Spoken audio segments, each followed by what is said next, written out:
送饭，给我那爱钓鱼的老公送饭。撬了个 DJ 的，吵架了，我俩跟我冷战好几天了，一心情不好就出来钓鱼，你看我以后怎么收拾他？老虎不发威，你当我是病猫呀？老公还钓呢？你怎么来了？你这中午也不回家，给你送饭来了呗？吃一口呗。满无挂葫芦，真把自己当爷了，想用绝食来反抗，那不可能的。快点吃吧。不吃。别生气了，你就吃一口呗。哎呀，好，你给我等着。大人不计小人过，你就吃一口吧。我就不信了，今天整不了你了，让他吃他就得吃啊。把这点也吃了吧。干什么呀？小样，我就不信治不了你。路过渔具店，顺路给小鱼们带了点饭。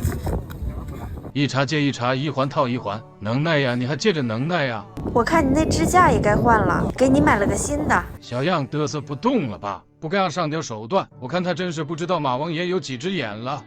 哇，白色的，想着好长时间了，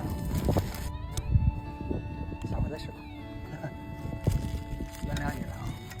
你瞅瞅这个没出息样，被我收拾得服服帖帖的吧？男人没有什么管不了的，只要用对方法，一切尽在掌握之中。男人至死是少年，一大鱼食都得笑半天。这老坛田鼠杂粮，这不就喂起来了？在婚姻里边，男人没有太深的城府，只要你给还个台阶，还马上就下了。人都是互相的，适当的也得照顾他的情绪，该唠叨唠叨，该哄哄。哎呀妈呀，上鱼了！家和万事兴吧！小水鱼们也感受到这份快乐了。好家伙，这大板鸡也太大了吧！差不多得了，你那45号大门牙再给人硌疼了。人逢喜事精神爽，春风得意露春光，鱼儿成双又成对。老二呲着45号大门牙来应对。哎呀妈呀，又上了！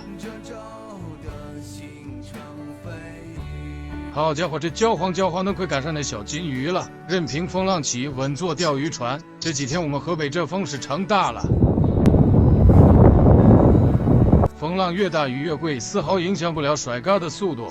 得嘞，来一条小嘎嘣豆。钓鱼之外的第二个爱好，捡石头。就我家那点石头，归楞都能盖3间大瓦房了。这个好像有镜子。又没得坐上黄粱美梦了，千手观音来了都扇不醒他。妈呀，这风也太大了吧！搁这河边还得吹感冒了呢。春宵一刻值千金，滴溜算卦的回家了。